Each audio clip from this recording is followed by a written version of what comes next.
Bueno, pues buenas tardes. Muchas gracias, como siempre, por asistir a esta rueda de prensa posterior a la Junta de Portavoces, convocada para ordenar uno de los últimos plenos de este periodo de sesiones. Pleno en el que ni el Partido Popular ni Vox traen ninguna iniciativa para ser debatida, para ser aprobada, fruto, por supuesto, del trabajo que desarrollan en la Cámara. Cuando no se trae nada es porque nada se ha trabajado.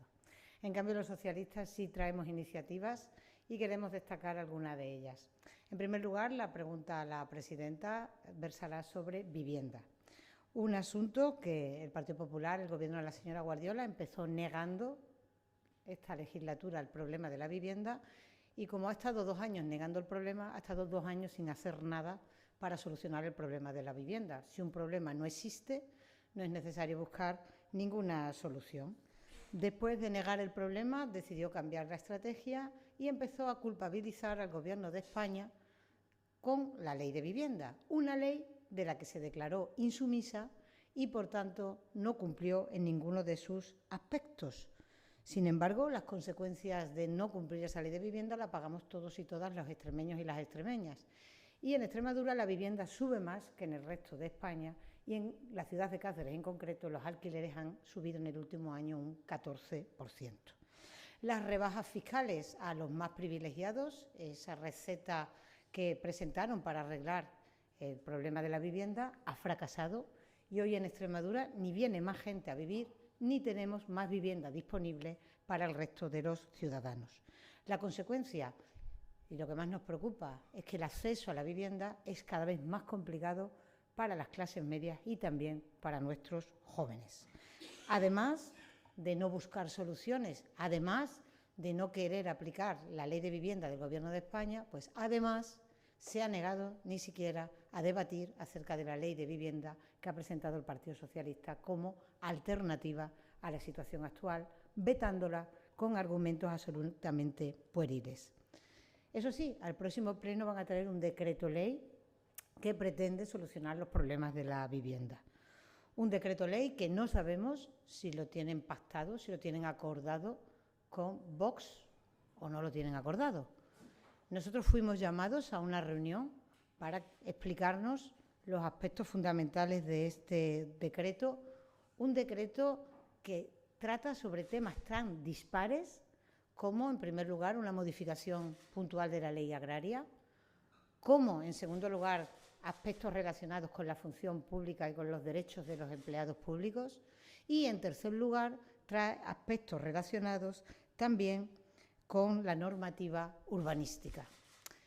La señora Guardiola se ha abonado a la práctica y a la tramitación de los decretos ley. Y les recuerdo que no siempre estos decretos ley mixtos, que son mezcla de varias cuestiones y de varios asuntos, no siempre les sale bien. Y ustedes recordarán que el pasado año, previo a la negociación presupuestaria, un decreto ley era tumbado en esta Cámara.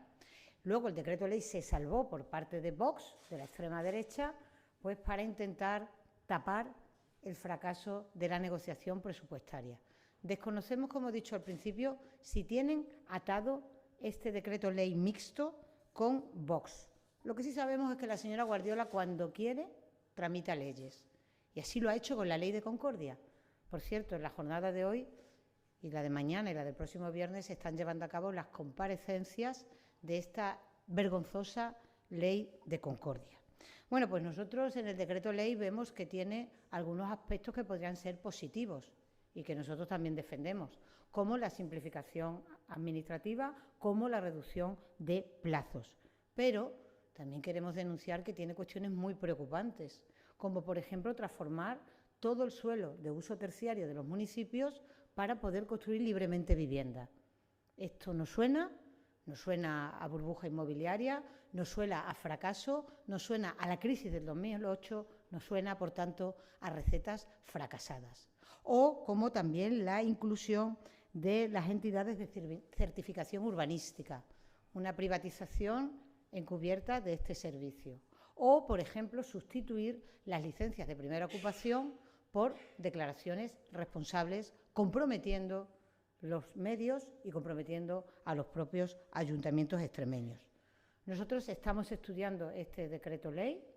Si les decimos que esos aspectos que consideramos que pueden ser positivos para nuestros alcaldes, nuestras alcaldesas, extremeños y extremeñas, no del Partido Socialista, sino alcaldes y alcaldesas extremeños y extremeñas, si no saliera convalidado el decreto ley, pues nosotros sí buscaríamos alternativas para no perjudicar a nuestros municipios de ninguna manera. Y finalmente queremos hablar de una interpelación que vamos a realizar en materia de cultura, en este caso de infraestructuras culturales en el mundo rural. La hoja de ruta de la señora Guardiola en el mundo rural está clara y es siempre perjudicarlo. Lo hace en educación y también lo hizo en cultura cuando suprimió los gestores culturales. En cambio, hemos vuelto a la cultura de los grandes eventos, una fórmula que ya inventara Monago en la legislatura 11-15, pues también es retomada ahora con esa bienal de Mario Vargas Llosa con un importe de nada más y nada menos de 650.000 euros, al mismo tiempo que acaban con unos premios tan prestigiosos como los Dulces Chacón de Zafra, precisamente solo y exclusivamente por motivos y cuestiones ideológicas.